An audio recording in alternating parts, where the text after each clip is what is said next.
اچھا جو نوجوانوں کے حوالے سے بیکاز اب یوتھ کا ووٹ جو ہے وہ حاصل ہر کوئی کرنا چاہتا ہے, ان کی توجہ بھی حاصل کرنا چاہتا ہے, ان سے بات بھی کرنا چاہتا ہے. اب اندازہ ہو گیا جی 1.5 کروڑ نیا ووٹر آ رہا ہے. سو جو منشور ہے اس کے اندر آپ کو اس نئے 1.5 کروڑ ووٹر کی جو امنگیں, جیسے کلائمیٹ چینج کی بات کی, نوجوان اس کے بارے میں بات کرنا چاہتے ہیں, فیئر انف, نوکریوں کی بات کی, تعلیمی نظام کے حوالے سے انہوں نے کہا کہ ہم بجٹ بڑھا دیں گے, یہ ایک چیز ہے جو کہ نوجوانوں کو ٹریک کر سکتی ہے. اپارٹ فرام دیٹ آپ کو لگتا ہے کہ کیا یہ یوتھ فوکسڈ منشور ہے؟ نہیں, ووٹر فوکسڈ منشور ہے کہ منشور ہے. دوسرا یہ کہ یہ منشور کو کتنی اہمیت دیتے ہیں اس کا اندازہ تو آپ اس بات سے لگا لینا کہ 27 جنوری کو منشور سامنے آ رہا ہے, 8 فروری کو الیکشن ہے, اس کو ہم کتنا کھنگال سکیں گے, کتنا لوگ اس کو پڑھ سکیں گے. لیکن جو یوتھ کا ووٹر ہے نا اس کے اوپر فوکس بھی ہے اور اس کا خوف ہے, اور اس کا خوف ہر جگہ پہ ہے کہ یہ جو یوتھ کا ووٹر باہر نکلے گا, ووٹ بینک جو انکریز ہوا ہے یہ کہاں پہ جائے گا, اسی کا تو سارا مسئلہ بنا ہوا ہے. آپ نے پارلیمنٹ کی بالادستی کرنی ہے, آپ نے جمہوری نظام کو مضبوط کرنا ہے, اور دوسری طرف ایک بڑی سیاسی جماعت کو آپ نے سیاسی عمل سے آؤٹ کیا. جب پشاور ہائی کورٹ سے بلے کا نشان آیا تو واحد نون لیگ ہے جس کی سینئر قیادت نے پریس کانفرنس کی کہ ان کو بلے کا نشان نہ دو, ان کو الیکشن نہ لڑنے دو.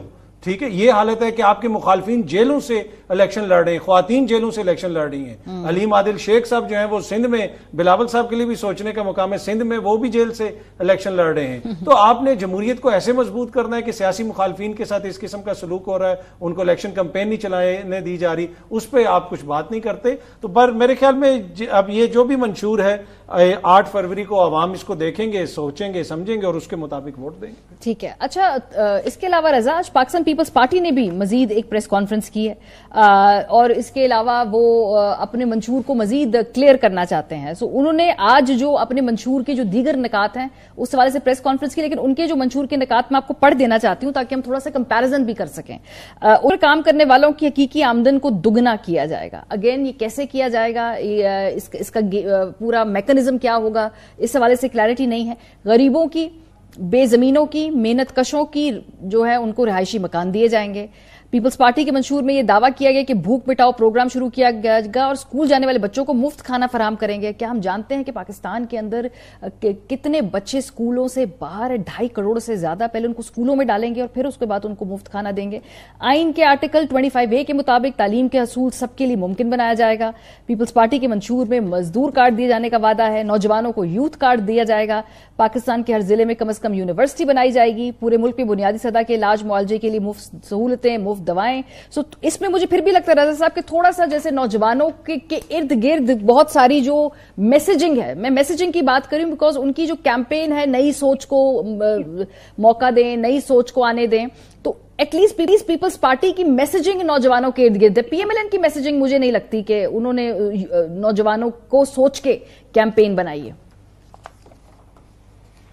جی آپ نے صحیح کہا. آپ کے پاکستان پیپلز پارٹی تو بڑی ڈائریکٹلی آپ نے دیکھا کہ اس وقت پاکستان میں پچھلے چند ہفتوں میں آپ دیکھ لیجیے کوئی بہت ہی جارحانہ اور موثر طریقے سے چلا رہے ہیں تو وہ بلاول بھٹو ہی ہیں. تحریک انصاف کے جو سابق چیئرمین ہیں وہ تو بند ہیں, اجازت ہی نہیں ہے باہر نکلنے کی, اور نون لیگ نے بھی بڑی دیر سے اسٹارٹ کی ہوئی ہے, اور یقیناً وہ جگہ جگہ گئے ہیں, انہوں نے دیکھا ہے یہ ینگ ووٹرز کا آپ نے ذکر کیا, خود بھی وہ نوجوان ہیں اور ان کی بہنیں بھی میدان میں ہیں, خصوصاً کی کیمپین میں حصہ ڈال رہی ہیں. تو اس وجہ سے وہ کہنا چاہ رہے ہیں کہ پیپلز پارٹی کی جو ری برانڈنگ ہے وہ ینگ لوگوں کے ساتھ کنیکشن سے ہو. لیکن واقعہ اس طرح سے ہے کہ یہ ساری باتیں اور وعدے, بجلی کے یونٹ جو 200 یونٹ سے کم فری کرنے کا بھی اعلان ہوا, اور وہ IMF اس پر بہت اعتراض پہلے بھی کر چکا ہے. کوشش کریں کہ رضا صاحب سے ہم دوبارہ بات کر لیں, بیچ میں ان کا ٹیکنیکل مسائل سالو کر لیں نا پلیز آپ لوگ. اچھا, اس میں جو پیپلز پارٹی کی ری برانڈنگ کی بات کریے, نوجوانوں کے ارد گرد جو سارے مسائل ہیں ان کی میں جو پوری کیمپین بھی دیکھ رہی ہوں, اور پھر تحریک انصاف کے ووٹر کو بھی وہ کہہ رہے ہیں کہ آپ ہمیں ووٹ دیں تاکہ نون لیگ کا رستہ روکیں. یہ جو میسیجنگ ہے جو بڑی یوتھ فوکسڈ ہے, کیا از اٹ ورکنگ؟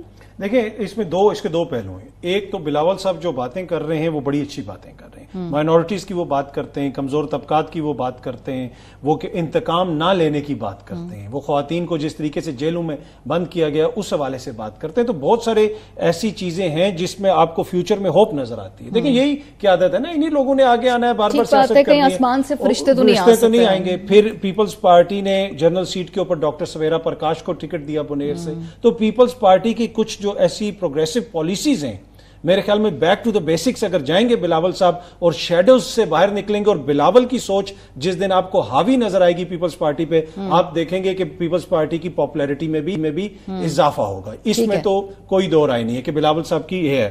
لیکن دوسری طرف جو وہ یہ کہتے ہیں کہ ہم آزاد کو ساتھ ملائیں گے اور حکومت بنا لیں گے, کوئی آزاد نہیں ہے. وہ پاکستان تحریک انصاف کے لوگ ہیں, وہ پاکستان تحریک انصاف کے نام پہ ووٹ لیں گے, وہ عمران خان کے نام پہ ووٹ لیں گے. اگر آپ ان کو ساتھ ملانے کی بات کر رہے ہیں تو بنیادی طور پہ آپ ہارس ٹریڈنگ کی بات اور روایتی سیاست کی بات کریں. تو بلاول نے فیصلہ کرنا ہے کہ روایتی سیاست کو اس نے چھوڑنا ہے, نوجوانوں کو ایک الٹرنیٹ دینا ہے اس نے کہ جناب یہ بھی چیز ہے, اس پہ آئیں. تو میرے خیال میں بلاول میں پوٹینشیل ہے. اب وہ اس کو کس طریقے سے آگے لے کے چلتے ہیں یہ ان پہ ڈیپینڈ. کوئکلی رضا, کنکلوڈنگ نوٹ, کیونکہ بلاول بات تبدیلی کی تو کرتے ہیں لیکن اپیرنٹلی وہ اسی سٹیٹس کو کی کنٹینیوٹی کا ایک اشارہ ہے نا. سو وہ ایک طرف وہ چاہتے ہیں نئی سوچ آئے, نئی تبدیلی آئے, لیکن اگر پالیسیز وہی ہوں گی جو پرانی ہم نے 18 ماہ کی کنٹینیوشن دیکھی, تو یہ تو اپنے اندر ہی ایک بہت بڑا تضاد ہے نا. جی یہ بالکل تضاد ہے. یہ بھولیں کہ پولیٹیکل پارٹیز کیوں میدان میں ہوتی ہیں, ان کا بھی مقصد حصول ہوتا ہے پاور کا. اگر جس طرح پاکستان میں کوئی بھی دیکھیے, پاکستان کی سچویشن یہ ہے کہ آپ کوئی بھی الیکشن کروا لیں, یہ ممکن نہیں ہے کہ ایک پارٹی جو ہے وہ 2/3 اکثر کے ساتھ ون کرے, کیونکہ اتنا ڈیورس ملک ہے. اس لیے آپ کو یہ کولیشن الائنسز کی بات کرنی پڑتی ہے. لیکن یہ بات درست ہے کہ ہماری ساری بڑی پارٹیاں جو ہیں وہ الیکٹیبلز کے گردی ان کا سارا گھومتا ہے, کا بھی فوکس وہی ہوتا ہے. روایتی سیاست کا ہی بیٹھتا ہے پاکستان میں. جی